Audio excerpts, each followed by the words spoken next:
자, 이번 시간에는 정신간호학 그 예상 문제를 시작할 건데, 정신간호학 같은 경우에는 꽈락이 없는 과목으로 좀 유명해요. 그래서 대부분 좀 정신간호학에서 많이 그 점수를 따기는 하는데, 이것도 우리가 어떤 성인이나 뭐 아동, 그 다음에 모성과 같은 인체 생리 뭐 해부 그거하고는 관련이 없는데 이론이 좀 많은 과목이기 때문에 정신간호나 뭐 인간의 이해에서 이론적인 부분이 많이 나오고요. 그 다음에 그러면은 치료적인 인간관계와 치료적인 의사소통 방법은 무엇이 있을까? 그 다음에 지역사회 정신건강 간호에는 무엇이 있을까? 그리고 정신장애는 어떤, 그러니까 즉 질병이라는 것, 정신과적 질병은 어떻게 있고 여기에서 간호의 접근 방법은 어떻게 접근을 해야 되는지, 그리고 그러면은 거기에서의 인터벤션은 어떻게 되는지, 그렇게 문제가 나올 수가 있어요. 그래서 1장 들어가는데 1장 챕터 1장에서는 정신간호의 이제 이해가 되죠. 정신간호의 이해에서는 그 정신간호의 관점이라든가 정신간호의 모형, 그다음에 정신간호 과정이 어떻게 되는지, 그게 이제 들어가면서 정신질환의 진단 분류 DSM-5까지 갔어요. DSM-5. 그래서 DSM-5에는 어떤 것들이 있는지 그렇게 해서 그 적중 예상 문제를 풀어보도록 합시다. 자, 1장, 제 1장 한번 들어갑시다. 1번, 정신건강을 사정하는 데 있어서 기준이 되는 내용으로 적절하지가 않은 것. 우리가 건강이라고 하면은 그 육체적인 건강, 그 다음에 정신적 건강, 사회적 건강이 있는데, 그러면 거기에서 그 정신적인 건강이 어떤 거냐?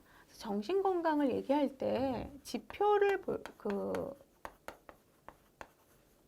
지표, 어떤 기준이 되는 지표가 있어요. 그래서 어떤 한 사람의 정신 건강을 볼 때 첫 번째가 뭐냐면은 건전한 사고가 되어 있는지 없는지. 건전한 사고. 그러면은 이 건전한 사고에서 개인의 인격의 특성과 인간관계 기술,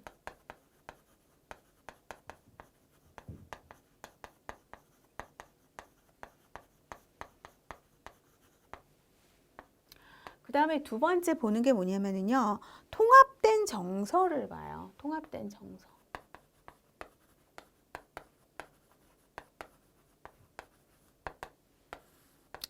이 통합된 정서라는 것은 스트레스에 대한 적응 능력을 봐요. 그래서 굉장히 중요해요. 한 사람의 어떤 정신적 건강을 볼 때 그 스트레스, 우리가 굉장히 스트레스를 많이 봐요.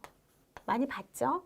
그럼 스트레스에 대해서 어떻게 대처를 하는가에 따라서 저 사람은 정신적으로 굉장히 건강한 사람이다, 건강하지 않다. 그래서 스트레스에 대한 적응 능력, 대처 기술, 그거를 보고요. 그 다음에 또 하나를 보는 게 뭐가 있냐면 삶의 의미.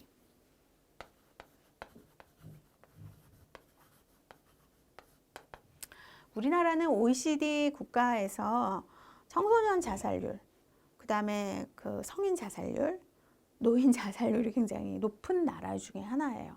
노인의 빈곤율도 1위고, 노인의 자살률도 1위고, 뭐 그렇게 있지만 굉장히 경쟁적인 사회이죠. 우리나라 같은 경우. 그러니까 서로 경쟁을 하다 보니까 거기에서 뒤처지는 사람 같은 경우에는 좌절, 그러면서 이상 행동이 나오고 사고의 진행 과정이 어떤 이상적인 바람직한 사고가 아니라 비합리적인 사고가 될 수가 있어요. 그래서 내가 살아야 되는 의미를 부여를 하는데 언제만이 위기가 오냐면은 중년 위기가, 물론 노년 뭐 그것도 다 뭐 있긴 하지만은 중년의 위기가 많이 오면서 피터팬 신드롬 많이 일어날 수가 있고요.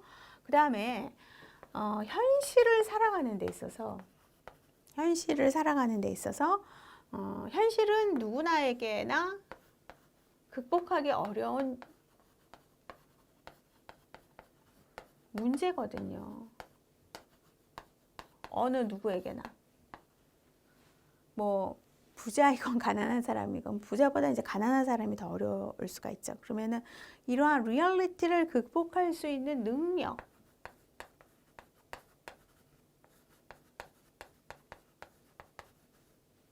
이런 거에 따라서 삶의 의미가 굉장히 달라져요. 이거를 이제 정신건강의 지표라고 볼 수가 있죠. 그러면 우리가 뭐 인격 특성, 타고난 인격 특성, 그게 인간관계 기술에 영향을 미치고, 스트레스, 누구나 스트레스에 이제 어떻게 적응을 할 수 있는지, 통합된 정서하고 현실 극복하는 능력이 건전한 사고를 또 일으킬 수가 있어서, 이거 세 가지를 정신건강의 어떤 지표가 될 수 있어요. 그러면은 1번, 2번, 3번, 4번 보기는 다 들어가요. 근데 여기에서 불행한 가정 환경은 정신건강의 지표는 아니에요. 여기서 잘 봐야 되는 것은, 우리가 행복한 뭐 가정 환경 중요하죠. 행복한 가정 환경에 노출된 사람일수록 정신적인 건강에 굉장히 좋은데, 그렇다고 불행한 가정에서 자랐다고 해서 그 사람이 꼭 그 정신적 건강이 안 좋다라고 얘기는 할 수가 없다는 거예요. 그래서 이런 어떤 그 불행한 가정 환경이 정신 건강을 사정하는 데 기준이 될 수는 없다는 거예요. 그래서 1번의 답은 5번입니다. 자, 우리나라 정신보건법이 제정된 해, 정신보건법이 그 전에는 개인이었어요. 물론 모든 것이 다 개인이 책임이었죠. 근데 이 정신건강을 위한 정신보건법, 1995년도 정신보건법이 이제 제정된 해는 1995년인데, 이거는 뭐냐면은 국가와 지방자치의 책임이다. 더 이상 개인의 책임이 아니다. 한 사람의 정신건강이 그 어떤 사회나 국가에게 굉장히 영향을 많이 미치잖아요. 사회와 국가에서 어떤 책임을 좀 지고 이 사람들을 건강하게 정신보건을 능률을 올릴 수 있도록 국가 사회가 어느 정도 책임을 져야 되지 않냐. 그래서 1995년에 정신보건법이 제정이 되면서 정신건강 문제에 대한 사회적 책임이 많이 늘어나고 있죠. 답은 2번입니다. 3번, 대인관계 모형에서의 이상행동에 대한 관점을 옳게 서술한 것은, 대인관계 모형을 설리반하고 페플라우 학자가 제시를 했어요. 그래서 대인관계 모형에서 이상행동에 대한 관점과 치료 과정과 치료자와 환자의 역할을 얘기를 했습니다. 이상행동에 대한 관점, 불안은 대인관계에서 발생하고 경험이 돼요. 그 다음에 기본적인 두려움, 우리가 인간에 대한 기본적인 두려움은, 인간이 갖고 있는 기본적인 두려움은 뭐냐면은 거절이에요. 내가 어떤 일에 대해서 거절당하는 거, 거절에 대한 두려움이고요. 그 다음에 그래서 긍정적인 대인관계에서 생기는 긍정적인 대인관계, 거절을 당하더라도 여기에서 안정이 온다는 거예요. 안정, 개인적인 안정.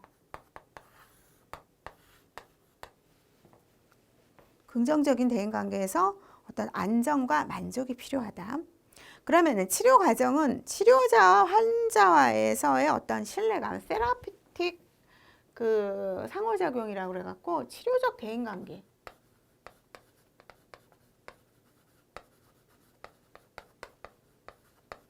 세라피틱 인터랙션이라고 그래갖고 치료자와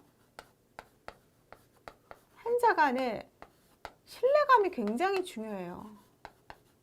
물론 다른 것도 다른 정신간호나 뭐 다른 치료, 다른 육체적 치료라든가 그런 것도 치료자와 환자의 신뢰감이 굉장히 중요하지만, 여기에서는 정신역동적인 관계에서 정신간호나 정신의학에서 중요한 거는 치료자와 환자의 신뢰감. 이게 이제 세라피틱 인터랙션이라고 할 수가 있죠. 자, 그래서 이거를 통해서 환자는 자신의 불안과 감정을 치료자와 나누는 게 바로 대인관계론이라고 할 수가 있어요. 자신의 어떤 감정과 불안을 치료자와 나눠요. 여기서 이제 두려움도 들어갈 수가 있죠. 두려움은 이제 거절에 대한 두려움이 클 수가 있죠. 그러면 옳게 서술한 것은 1번. 불안은 방어하는 수단으로서 증상이 나타나며 어린 시절에 해결되지 않은 갈등과 관계가 있다. 이거는 대인관계 모형하고는 상관이 없어요. 자, 2번. 기본적인 두려움은 거절에 대한 두려움이라는 거예요. 대인관계 모형에서 그래서 사람에 대한 두려움은 거절에 대한 두려움이고 누구나 거절을 당할 수가 있어요. 그리고 거절을 해야 돼요. 어떤 사람은 거절을 당할 수도 있고 거절을 해야 돼요. 근데 자아가 인정받지 못할 경우에 자신의 자아가 인정받지 않을 경우, 자아가 다시 말해서 완성되지 않을 경우에 거절에 대한 두려움이 굉장히 커요.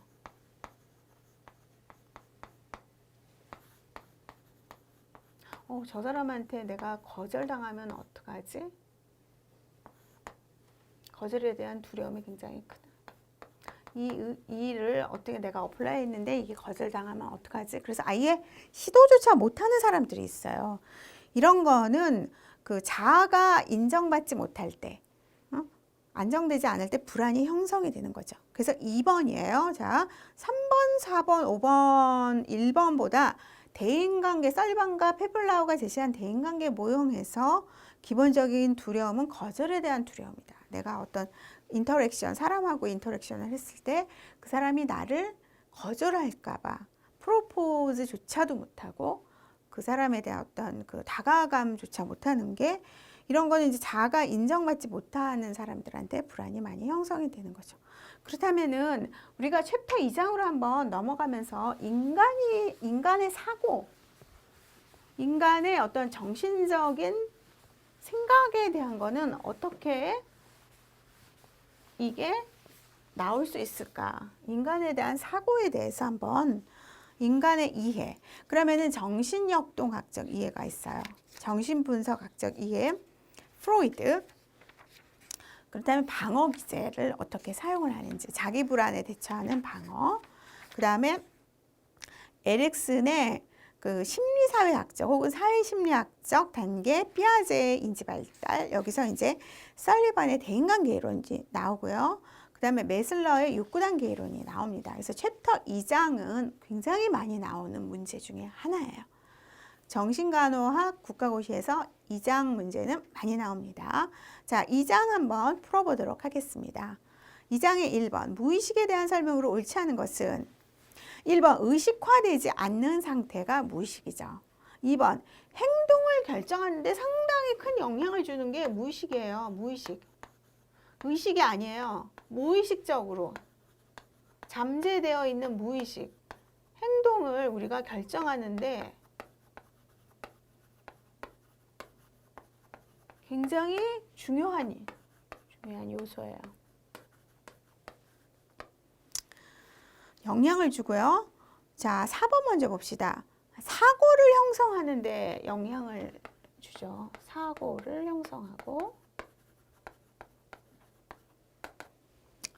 중요하고, 이드와 슈퍼에고, 초자,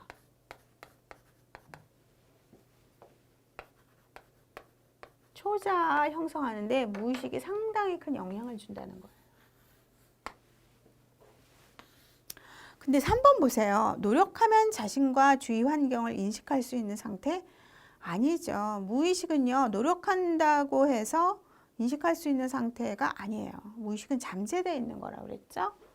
이게 이제 어떤 빙산의 일각이면, 이게 의식이면, 이게 뭐 가면 갈수록 이게 굉장히 빙산이 커지죠. 그렇죠? 이 사람이 잠재되어 있는 무의식은 바닷속의 빙산의 많은 부분을 차지한다는 거예요.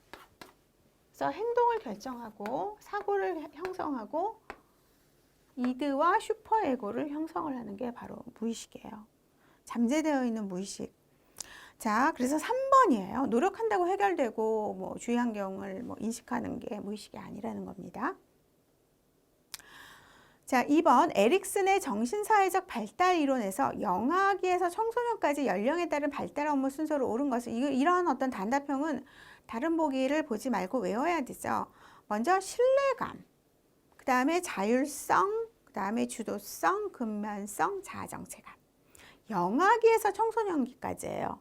그럼 신뢰감은 영아기, 신생아기, 자율성은 학년 전기가 될 수가 있고 주도성은 자율성 같은 신뢰감은 신생아기, 자율성은 이제 영아기, 주도성은 학년 전기죠. 근면성은 학령기고 자아정체감은 이게 이제 자아정체, 자아주체가 안 될 경우에는 어떻게 되냐면은 이때 이제 역할 혼돈이 올 수가 있어요. 청소년. 그래서 3번입니다. 3번 에릭슨의 발달 이론은 무엇에 중점을 두고 있는가? 에릭슨의 정신사회적 발달 이론 하면 2번하고 3번하고 이제 묶을 수가 있거든요. 그래서 에릭슨은 그 어떤 유아기적의 성 이론을 바탕으로 했어요. 에릭슨은.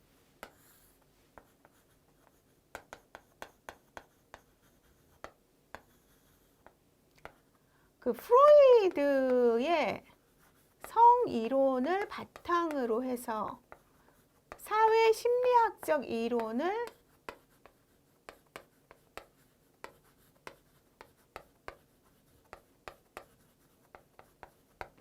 형성한 학자입니다.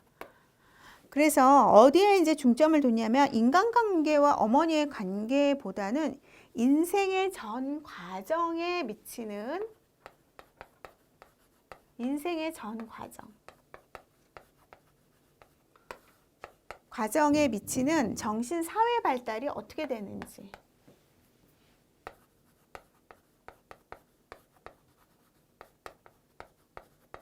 혹은 심리사회 발달, 사회심리 발달.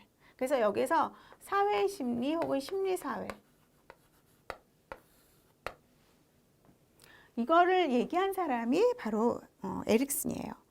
그래서 니은하고 리을이 들어갑니다. 니은하고 리을. 그래서 아이부터 노인에 이르기까지 삶의 전체 기간을 포함하는 인간 발달 이론을 정리한 사람이 에릭슨이에요. 사회 속에서 인간이라는 주제는 어떻게 발달이 되는지, 어떠한 발달 과제가 있는지 다 단계별로. 그러면은 사회 문화적인 측면에서 인간의 발달 단계를 어떻게 주기를 해야 되는지, 형성을 해야 되는지 말한 게 바로 에릭슨의 발달 이론이에요. 사회 심리학적 이론.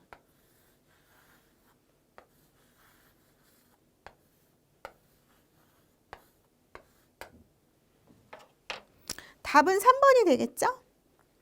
4번 다음 설명에 해당하는 프로이드의 성격 발달 단계. 프로이드는 그 인생의 어떤 발달 단계를 성적인 프로이드의 그 성 이론을 바탕으로 해서 정신분석학 이론을 얘기했습니다. 자, 이 시기에 남자아이는 어머니에 대한 이성애적 감정과 갈등을 경험하고 이게 뭐냐 하면은 오이디푸스 컴플렉스라고 할 수가 있죠. 오이디푸스 컴플렉스. 그래서 유명하죠. 오이디푸스 컴플렉스.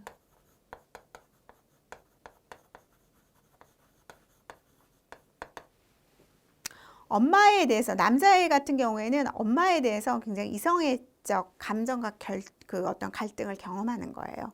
그리고 이걸 통해서 아버지와 동일시해요.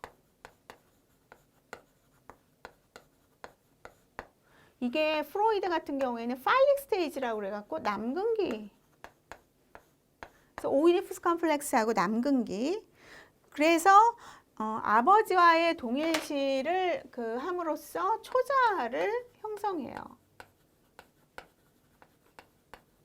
초자아는 재판관 역할을 하는 거죠.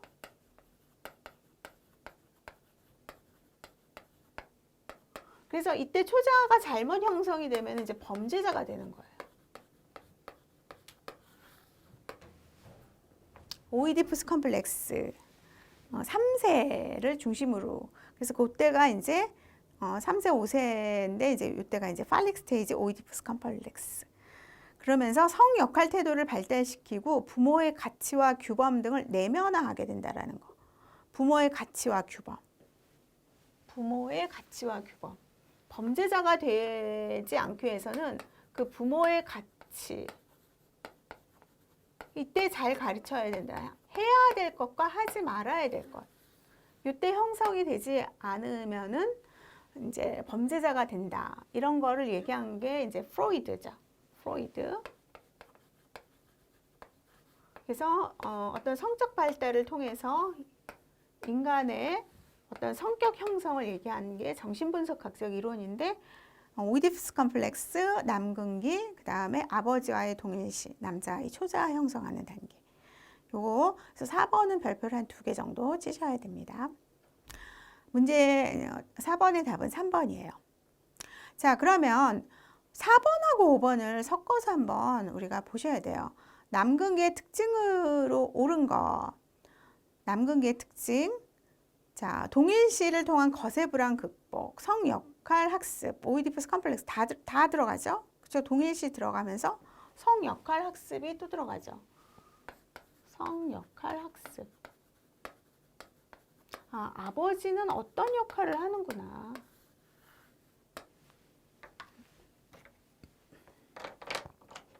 근데 여기 리을 보세요. 이들로부터 자아가 형성되기 시작하는 것. 이거 남근기는 초자학이라고 그랬어요. 초자학, 재판관 역할을 하는. 근데 이들로부터 자아가 형성되기 시작하는 것은 학문기예요. 남근기가 아니라 학문기예요. 그래서 5번의 답은 1번입니다. 자, 4번하고 5번 묶어서 잘 보셔야 되고요. 그 다음에 다음 중 이드에 대한 설명으로 맞는 거. 이드 봅시다. 이드. 이드라고 하는 거. 자, 이드라고 하는 것은 뭐냐면은 정신적 에너지의 저장소. 그래서 이제 원초적 사고나 행동의 기초가 되는 게 이드라고 할 수가 있죠. 행동의 힘을 어떤 부여하는 근원적인 뭐 생물학적 충동 뭐가 있냐면은 뭐 이제 성욕, 뭐 배변욕, 수면욕, 식욕, 원초적인 행동, 사고, 생물학적 충동, 원초적인 인간의 생물학적 충동.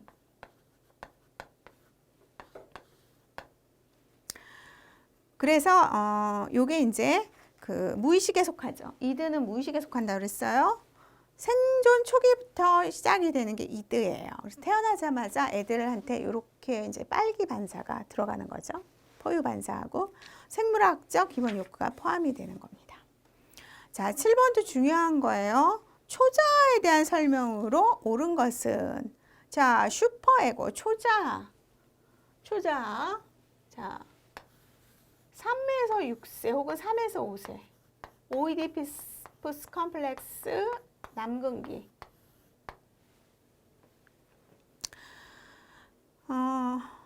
옳은 것은 되어 있는데 우리가 부모가 주는 보상과 처벌에 대한 그 반응으로 발달되고요. 생후 3에서 6세경에 형성이 되죠. 그럼 완성은 9에서 11세예요. 이게 이제 시작돼서 형성이 되고 시작 단계. 그 다음에 완성이 되는 거는 9에서 11세예요. 초자아는. 3에서 6세도 알아두시고 9에서 11세 알아두시고요. 부모가 주는 보상과 처벌에 대한 반응으로 발달하기 때문에 재판관 역할을 하면서 그 다음에 이게 부모의 가치와 규범을 배우는 거예요. 초자아가. 성격 구조 중 마지막에 발달을 하죠. 그래서 기억하고 디귿. 근데 부모로부터 유전되는 거는 아니에요. 초자아는 유전이 아니에요. 그래서 여기에서는요, 유전되는 것이 아니라 마지막으로 발달되는 단계예요. 자, 유전이 아니라 발달이에요. 초자아는 유전이 아니다. 유전이 아니고요. 발달 단계. 형성되는 마지막 성격 구조. 이거를 잘 알아두셔야 돼서 부모의 양육 태도가 굉장히 중요해요. 양육 태도가 일관성이 있어야 돼요. 감정적이면 안 되고, 그 다음에 부모가 주는 보상과 처벌에 대한 반응으로 이게 발달한다라는 거. 그래서 기억하고 디귿입니다. 니은이 왜 틀렸냐면은 3에서 6세경이 시작돼서 9에서 11세에 완성이 된다는 거예요. 자, 7번 굉장히 중요한 문제입니다. 그 다음에 8번, 다음과 같은 현상을 정신분석적으로 치료하는 방법. 과거 혹은 어린 시절의 경험을 말해보도록 하면서 어린 시절 부모와의 관계를 재현해보고 타인의 관계 개선을 격려하고 최근에 자주 꾸는 꿈 내용을 이야기해보라고 한다. 그래서 우리가 정신분석이라고 하는 것은 인간의 의식은 무의식의 지배를 받는다라고 하는 거예요. 프로이드는 이거를 이제 기본으로 했어요. 인간의 의식은 어떻게? 행동을 결정하고 사고를 형성하는 데 중요한 무의식의 지배를 받는다.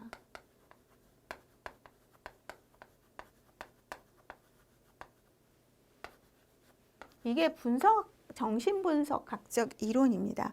그래서 무의식을 중요시하면서 꿈을 분석했어요. 무의식 중요시하고 꿈. 자신이 이제 그 자고 일어나서 수면, 꿈.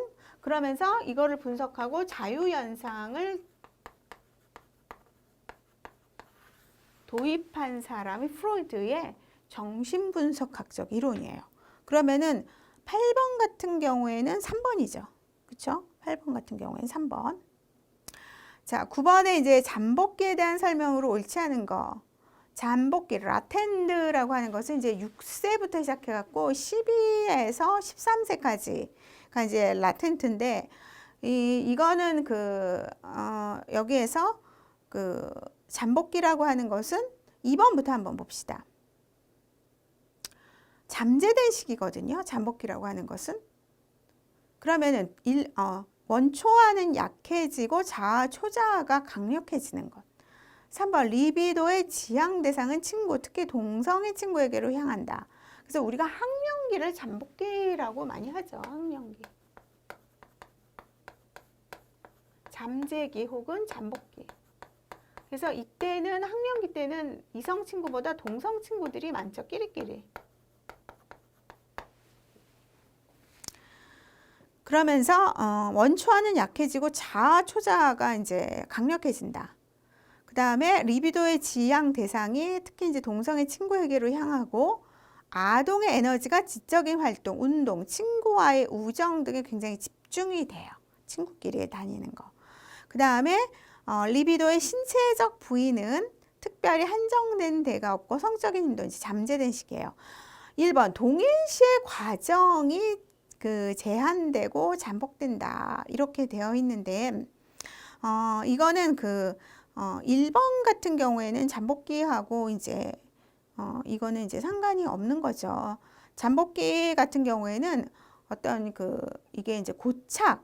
그래서 이 시기는 동일시의 과정이 제한이 돼서 잠복되는 게 아니고요.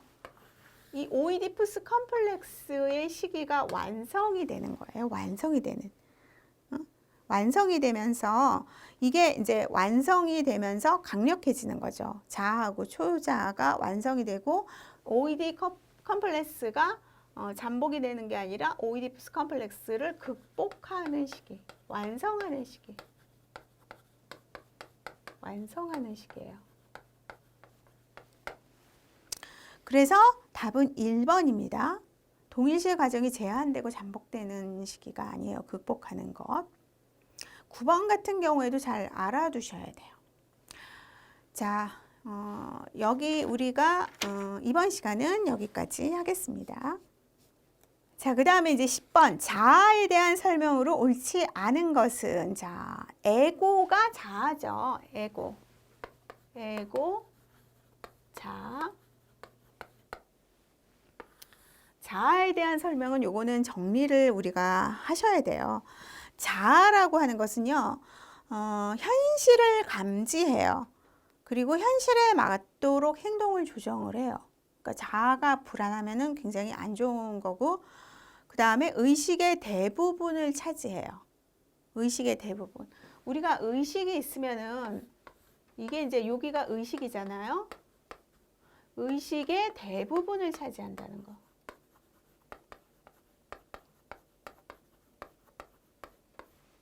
내가 갖고 있는 무의식이 아니라 의식의 대부분을 차지하면서, 여기서 중요한 거는 현실을 감지해서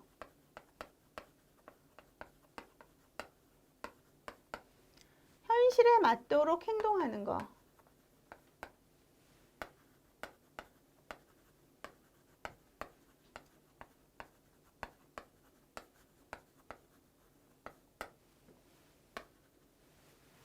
이게 바로 자아예요. 그래서 정신작용의 어떤 집행 기관이라고 할 수가 있어요. 그러면은 1번은 의식이 거의 전체를 차지하는 정신작용의 집행기관이다. 맞아요. 정신작용의 의식의 대부분을 차지하면서 이러한 정신작용의 집행기관입니다. 현실을 감지하고 현실에 맞도록 행동하는 정신작용의 집행기관. 2번, 성격과 정신과정의 여러 부분을 통제하고 통합해요. 3번, 자아는 대부분 의식계에 속하고요. 갈등이 없는 자아 부분은 전의식과 무의식에 속할 수가 있어요. 갈등이 없는 자아 부분은 전의식과 무의식에 속하고, 그 다음에 5번, 대부분 양심에 속한다라고 되어 있는데, 자, 자아는 대부분 의식에 속하면서 그 양심에 속하는 것은 뭐냐면은 초자아예요. 초자. 양심에 해당하는 거는 초자. 그래서 우리가 슈퍼에고 같은 경우 에고를 뛰어넘는 거죠.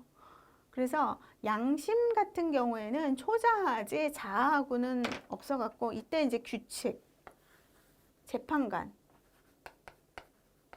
범죄자,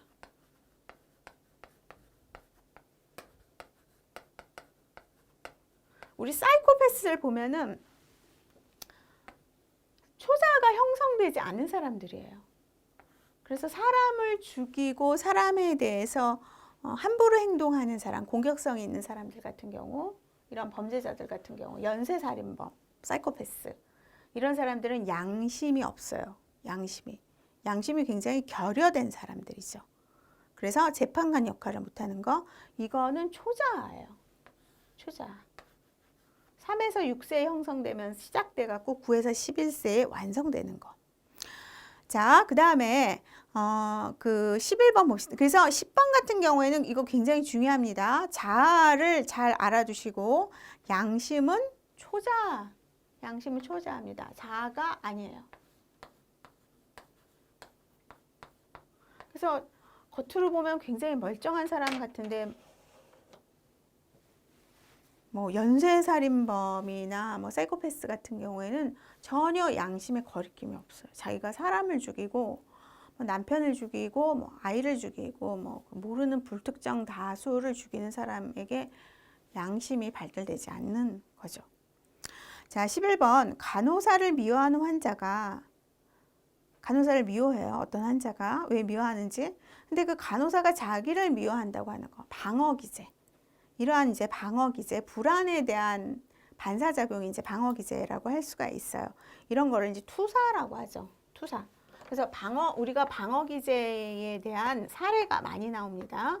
방어기제의 사례는 잘 알아두셔야 되는데, 여기에서 투사하고, 그 다음에 이제 전치가 많이 나와요. 투사하고 전치. 투사라고 하는 것은, 자기가 어떤 소망이나 충동이 있어요. 그러면 그 문제와 관련된 외부 세계에 그거를 다른 대상에게 책임을 전가하는 거예요. 뭐 너 때문에, 너 때문에, 당신 때문에, 뭐 시어머니 때문에, 며느리 때문에 책임 전가. 이게 이제 투사고요. 디스플레이스먼트 같은 경우에는 뭐냐면은 좌절에서 오는 긴장을 덜기 위해서 본능적인 충동을 덜 위협적인 대상으로, 그러니까 투사보다 전치가 더 어떻게 보면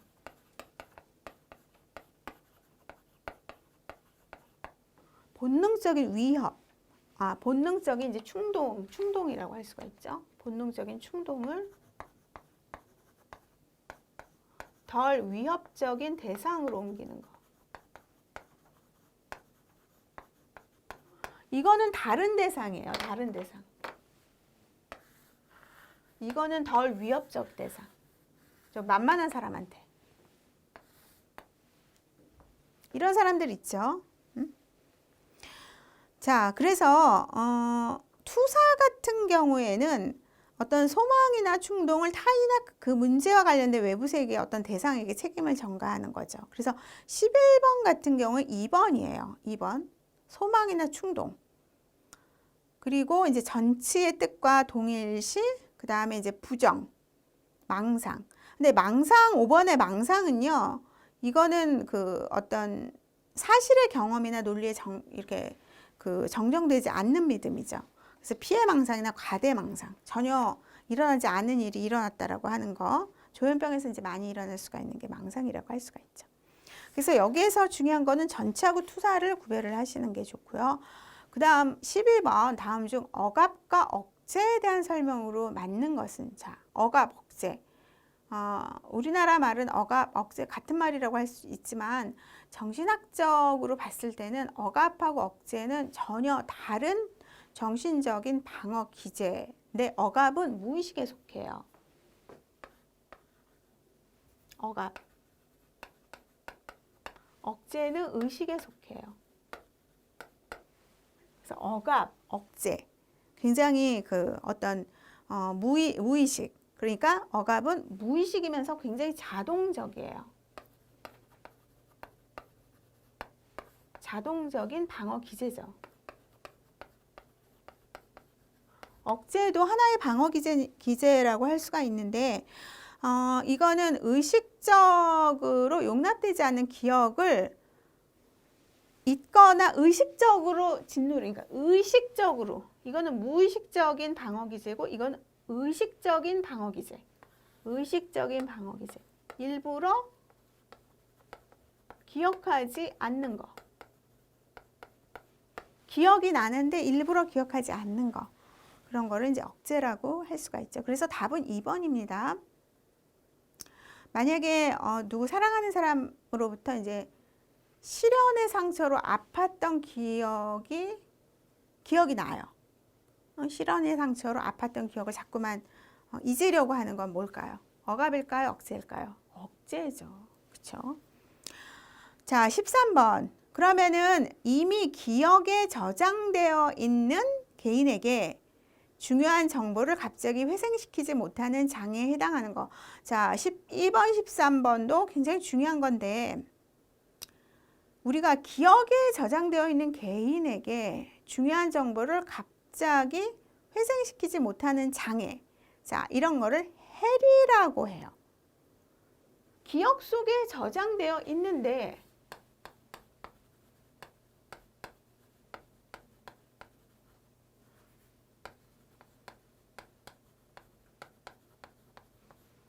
이게 기억나지가 않은 거예요.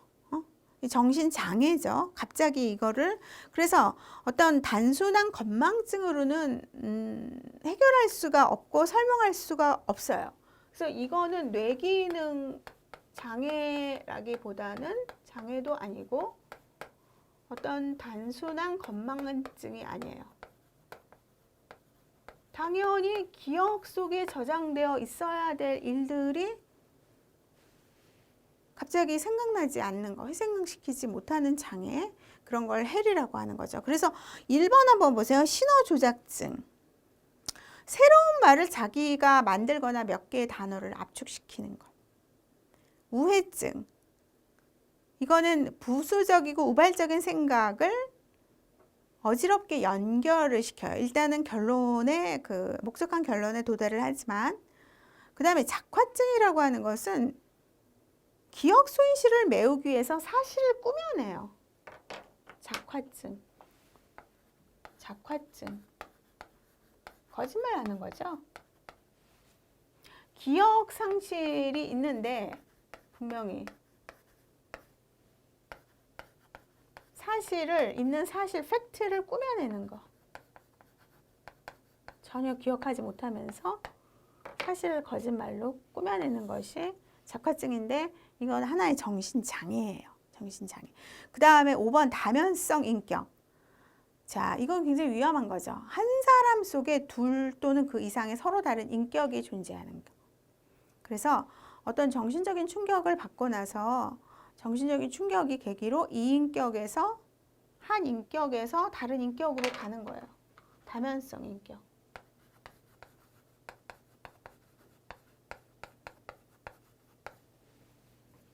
정신적인 충격이 있어요. 충격을 받았어요.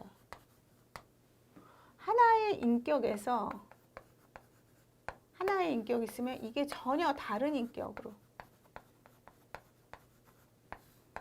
다면성 인격. 이것도 이제 무서운 거죠.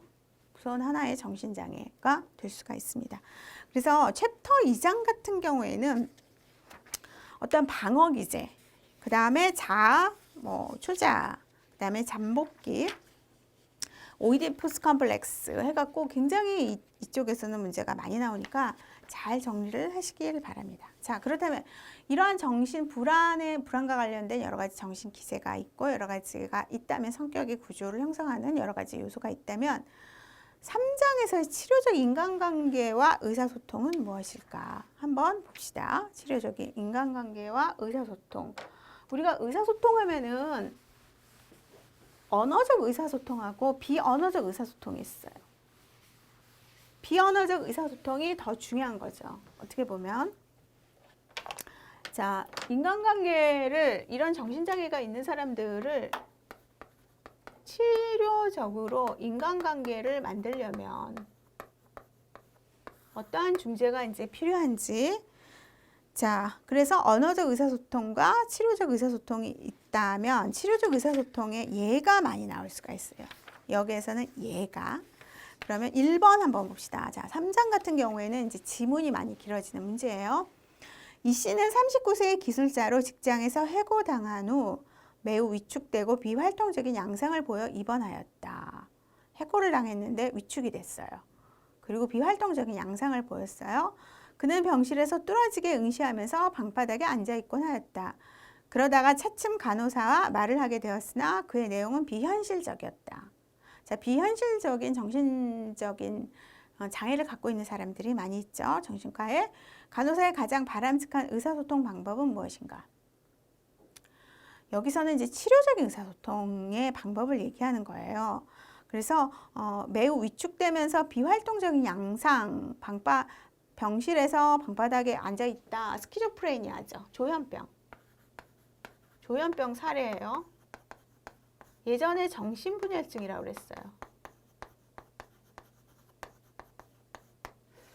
이런 거는 이런 어떤 상황 없이도 올 수가 있는데 어떤 상황에서 그러니까 굉장히 젊은 나이에 오는 경우가 많죠. 20대 초반에 이제 오는 경우가 많아요. 1번 환자의 행동과 언어 표현이 타인에게 어떻게 보일지에 대해서 강조해서 설명한다. 2번 타인과 의사소통이 잘 안 되는 것에 대한 책임이 환자에게 있음을 암시한다. 3번 환자의 의사소통을 촉진하는 데 다양한 자극이 되도록 담당 간호사를 자주 바꾼다. 4번 환자가 말하려 하지 않을 때는 공감해주고 환자로 하여금 비언어적인 의사소통 방법으로 문제를 표현하도록 격려한다. 그래서 답이 4번인데 이런 조현병 정신분열증 환자는요. 이 현실이 없어요. 리얼리티가 없고 비현실적인 사고가 특징이에요. 누가 나를 죽이려고 한다. 그래서 저 사람을 보면 내가 죽여야 된다. 이런 망상 많죠? 그래서 이런 사람들을 보다는요. 말로 해봤자 소용이 없어요. 언어적 의사소통보다 자 공감을 해주고 어떤 그 비언어적 의사소통 웃음이라든가 미소라든가 이게 치료적 인간관계, 치료적 그 세라피틱 릴레이션십이나 세라피틱 커뮤니케이션을 하는 가장 중요한 토대가 되는 것이 바로 공감과 비언어적 의사소통이라는 거예요. 그래서 문제를 이런 걸 통해서 이제 문제를 표현하도록 격려를 해줘야 돼요. 이런 의사소통 방법으로. 그래서 1번의 답은 4번입니다. 자, 요거 중요해요. 1번 같은 경우. 그 다음에 그러면은 2번 치료적 의사소통 기술이 상황에 적절하게 사용된 경우 기억, 대상자와 면담을 시작할 때는 처음부터는 일반적인 주제로 시작하는 것이 좋아요. 면담이나 상담을 할 경우에 먼저 뭐 이런 거에 대한 것보다 일반적인 이야기를 먼저 꺼내주고요. 그 다음에 환자에게 자신의 생각을 정리할 시간을 주도록 침묵의 의사소통. 침묵의 의사소통. 중요하죠. 그 다음에 디귿 대상자와의 상호작용을 어떤 기록할 때는 우리가 기록이 굉장히 가능한 객관적이면서 포괄적이어야 되죠. 이런 것도 치료적 의사소통 기술에 이제 포함이 되는 거고, 불안이 극심할 경우에 긴장을 완화시키는 방법으로 유머의 사용, 유머러스한 사람, 유머러스. 그러니까 유머의 사용도 상당히 중요한 게 이게 이제 그 면담을 시작하기 전에 처음부터 뭐 오늘은 잘 뭐 계셨어요? 그동안 잘 계셨나요? 어떠셨나요? 뭐 다른 일들은 없으셨나요? 이러면서 또 말을 들어주고 침묵을 해주는 거. 그게 이제 정신과적인 면담의 특성이 될 수가 있죠.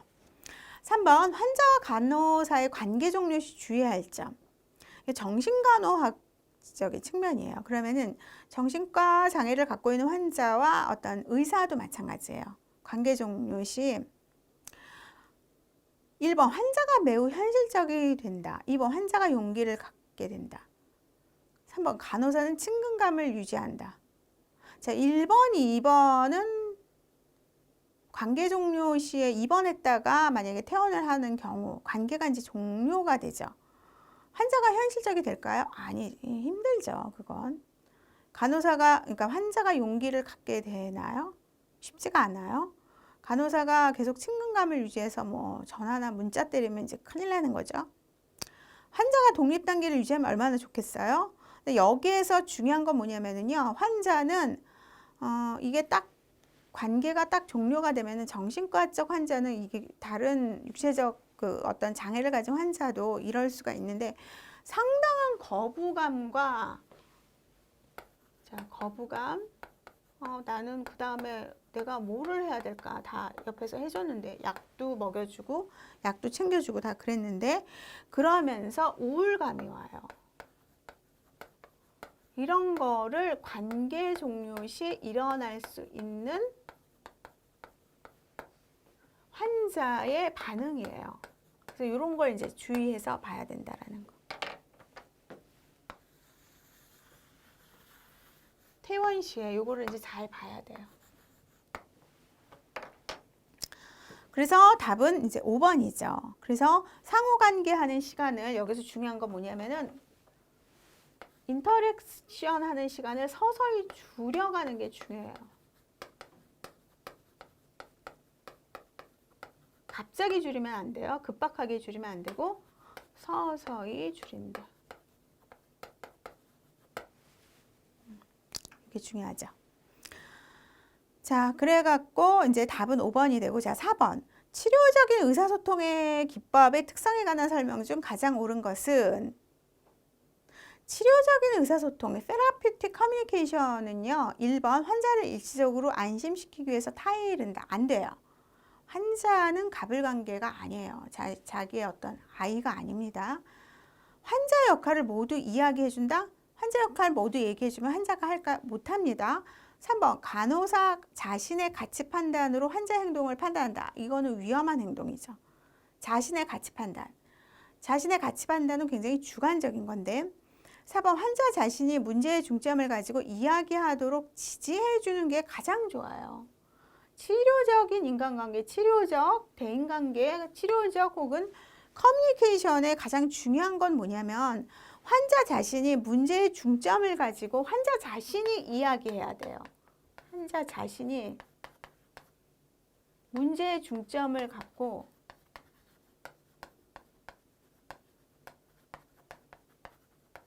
자신이 이야기하도록 해야 돼요. 자신이 해결하고 자신이 이야기하도록.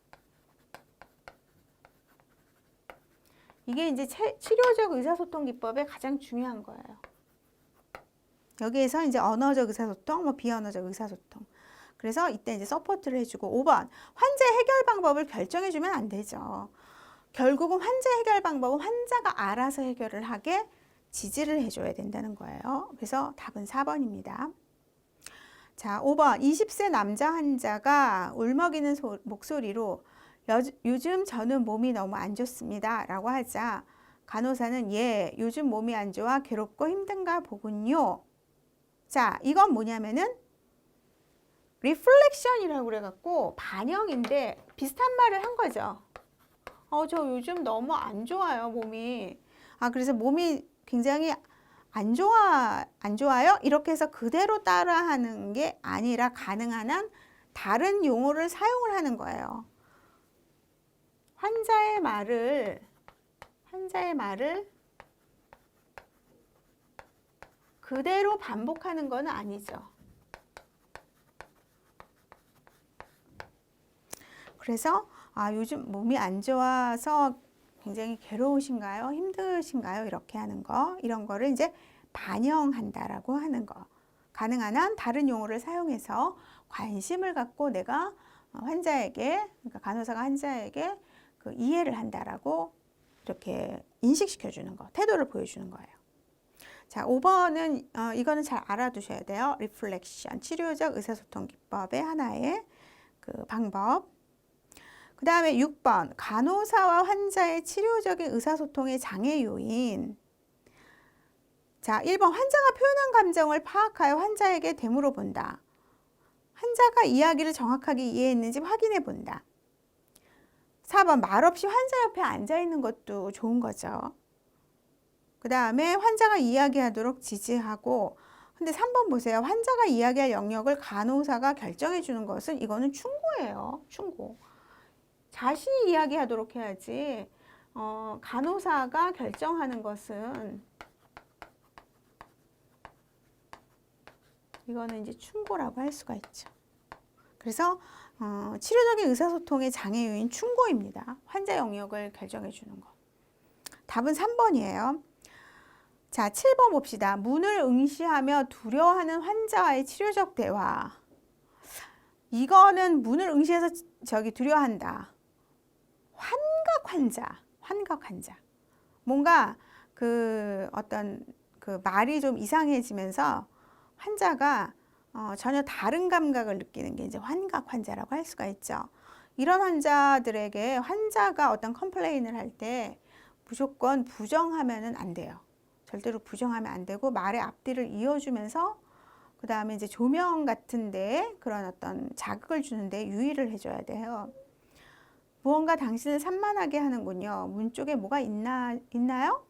자, 이거는 그 치료적인 의사소통이 아니고 혹시 지금 뭐 문에 집중하고 있으면서 두려워하고 있는 게 있나요? 라고 이렇게 풀이하면서 얘기를 해줘야 돼요. 그래서 기억하고 디귿. 7번 같은 경우에도 굉장히 이제 중요한 문제 중에 하나죠. 자, 8번. 여자 환자가 속옷 차림으로 많은 환자들이 모이는 오락실에 나타났다. 이때 간호사의 치료적 태도는 자, 이런 환자들이 많이 있어요. 1번. 다른 환자들이 보고 있어요. 옷 입고 나오세요. 자, 이랬다가는 환자가 수치심이 조성이 됩니다. 안 되죠. 2번도 같아요. 다른 환자들이 흉보잖아요. 이렇게 하면 되겠어요? 자, 이건 뭐예요? 비난하는 거죠. 1번하고 2번 같은 태도죠. 그러면 4번 보세요. 누구씨 속옷 자랑을 하나요? 농담하면서 뭐 옷을 입게 한다. 자, 이런 거 1번, 2번, 4번 같은 경우에는 좀 환자를 가볍게 여기는, 비난하고 가볍게 여기는 태도고요. 5번. 이러시면 안 돼요. 방으로 가세요. 자, 이런 거는 강압적인 태도예요.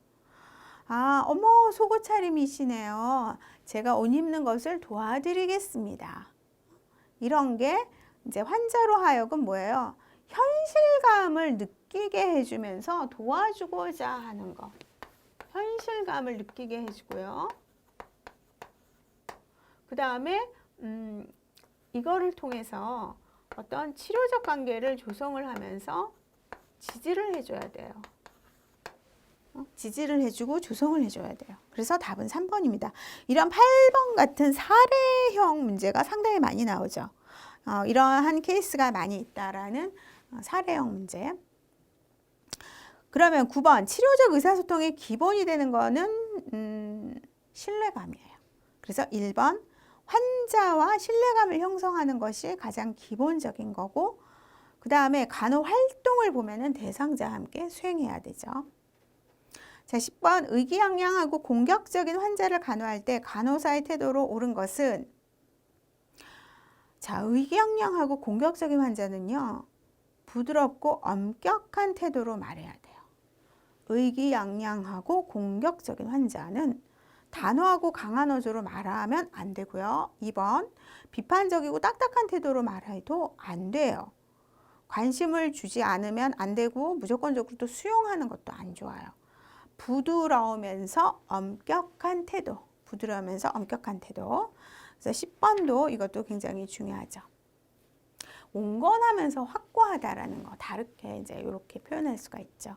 환자의 말다툼은 피해야 합니다. 11번 보세요. 간호사와 환자의 치료적 관계에서 간호사가 지녀야 할 특성에 대한 설명으로 옳은 것은, 자, 윤리적 책임감 중요합니다. 환자의 감정을 탐색하고 자기는 치료적인 관계의 모델로서의 역할을 해줘야 돼요.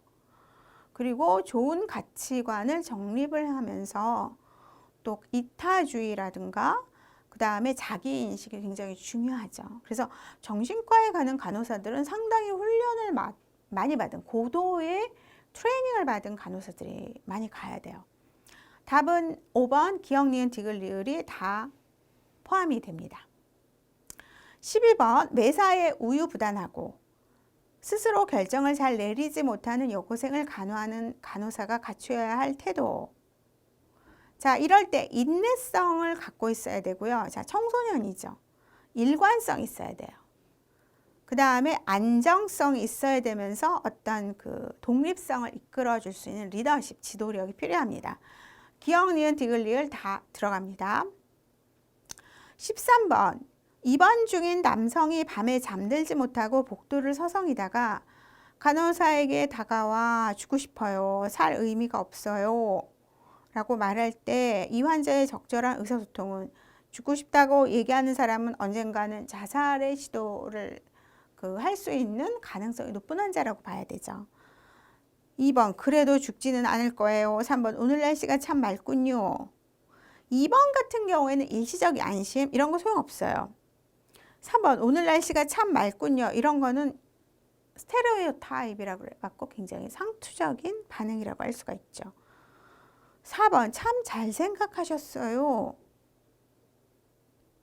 뭘 잘 생각해요? 죽고 싶다고 하는데. 그럼 죽을 수도 있는데 이러면 큰일 나는 거고. 5번 그런 생각은 못난 사람이나 하는 거예요. 자, 어떤 비난, 칭찬이나 비난 같은 경우에는 치료적 의사소통 방법이 아니에요. 자, 1번 이해합니다. 그러면 죽고 싶은 이유에 대해서 함께 이야기해 볼까요? 죽고 싶은 이유가 무엇입니까? 무엇인지 한번 이야기해 주실 수 있으세요? 라고 이야기를 해야 돼요. 특히 우리나라 말은요. 이게 아가 다르고 어가 다르기 때문에 영어보다 굉장히 힘든 게 우리나라 말이에요. 13번의 답은 1번이죠. 그래서 감정이입이 됐고 또 수용을 반영하는 것 1번이에요. 14번 환자 간호사 관계 중 활동 단계에서 이루어지는 것이 아닌 것은, 자, 2번 먼저 봅시다. 행동 양식을 규명하고 조사한다. 3번 계속적인 문제의 사정 및 조사 평가를 한다. 4번 갈등을 해소할 수 있도록 적극 돕는다. 5번 특수요법 및 문제 해결 기술을 사용한다. 자, 활동 단계예요. 근데 우리가 신뢰감을 형성하는 단계는 첫 번째 도입 단계에서 했죠. 첫 번째. 그래서 1번은 활동 단계에서 이루어지는 게 아니죠. 그렇죠? 우리 15번 봅시다. 키가 180이고 몸무게 90kg인 환자가 화난 표정으로 주먹을 쥐고 복도를 서성이고 있고 다른 환자들이 환자를 보고 불안해하고 있다. 그러면 엄청 거부인 환자죠. 이때 옳은 간호중재. 1번 환자들의 안전에 주의하고 그 환자를 관찰한다. 자, 이 올바른 간호중재보다는 가장 적절한, 이 중에서 가장 적절한 아니면은 가장 우선순위인 간호중재, 이렇게 문제가 이렇게 나올 수가 있어요. 2번 1대1로 다가서서 필요시 투약을 한다. 자, 4번 환자에게 1대1로 다가서서 화가 난 이유를 알아보고 대안을 제시한다. 5번 억제제를 제공하여 병실 밖으로 나오지 못하게 한다. 자, 2번하고 우리 4번하고 5번 봅시다. 이거는요, 이 사람은 공격성을 표출하기 전에 잠재된 행동이 나온 거예요. 그러면은 공격성을 충분히 이게 표출할 거예요. 그래서 타인을 해칠 우려가 있기 때문에 여기에서 가장 중요한 거는 일단 격리예요. 일단 격리. 자, 공격성 표출 전 환자, 잠재된 공격성이 표출 직전. 예를 들면 뭐 주먹을 쥐고 뭐 눈을 부릅뜨고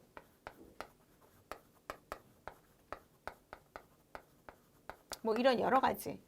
그러면은 공격성 표출 직전이거든요. 가장 중요한 건 아이솔레이션이에요. 일단 격리해야 돼요.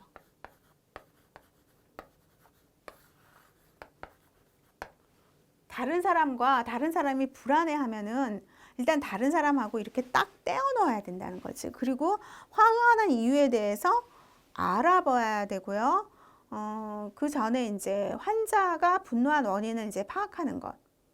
화가 난 이유에 대해서 알아보는 게 이제 분노의 원인을 파악하는 거죠. 그 다음에 이제 어떤 비경쟁적인 신체 운동을 해주는 게 좋아요. 이 사람들은요, 경쟁적인 거를 신체 운동, 뭐 달리기 하거나 뭐 이기거나 뭐 누가 뭐 우선순위 정하거나 그러면 안 돼요. 비경쟁적인 신체 운동을 해주는 게 좋죠. 혼자서 뭐 자전거 타기 운동이라든가 뭐 걷기 운동 그런 거 거기에서 이제 왔다 갔다 하는 거. 그래서 15번의 답은 3번입니다. 16번 환자가 담당 의사는 나를 이해하지 못하고 오히려 고통스럽게 하고 있어요 라고 한다. 이때 간호사의 치료적 반응. 자, 1번 당신은 담당 의사에 대해서 화가 나신 모양입니다. 그래서 대상자의 근본적인 생각을 간결하고도 분명하게 말해서 담당 의사에 대해서 다시 생각해 볼 수 있는 기회를 주는 것이에요. 그래서 16번의 답이 1번이라고 할 수가 있죠. 그래서 16번 잘 알아보시고요. 잘 기억을 하셔야 돼요. 17번 환자가 투약을 거부하면서 간호사의 손을 뿌리친다. 간호사의 반응으로 옳은 것은 이런 경우 많아요. 정신과적인 대상자 간호중재에서 1번 당신이 다시 그렇게 하면 묶어놓고 약을 주겠어요. 그러면 몹시 아플 때 약을 달라고 하세요. 3번 당신만 아픈 것이 아니잖아요. 다른 환자와 마찬가지로 협조를 해야 돼요. 자, 5번도 봅시다. 의사가 반드시 약을 주라고 했어요. 자, 이런 거는요, 거부하는 환자에게 굉장히 공격적인 행동을 유발할 수가 있어갖고 협박이 될 수 있어요. 협박 혹은 이제 동조 뭐 이런 게 될 수가 있습니다. 그래서 4번 보세요. 이 약은 당신의 고통을 줄여주고 좀 더 편안하게 해줄 거예요. 자, 이거는 정보를 제공하는 동시에 신뢰감을 주는, 그러면서 안심을 주는 반응이죠. 그 다음에 18번 치료적 환경이 환자를 이롭게 하는 이점. 자, 치료적 환경도 되게 중요한데 물리적 위험이나 불필요한 정서적 충격을 받지 않고요. 환자 자신의 감정을 자유롭게 표현할 수가 있어요. 최대한의 개별화된 치료나 온정적인 태도나 객관적 융통성이 유지되고 환자를 고객으로 대우할 수가 있습니다. 그래서 18번은 다 보기가 다 들어가요. 기억, 니은, 디귿, 리을 다 포함이 됩니다. 이번 시간은 여기까지 하겠습니다.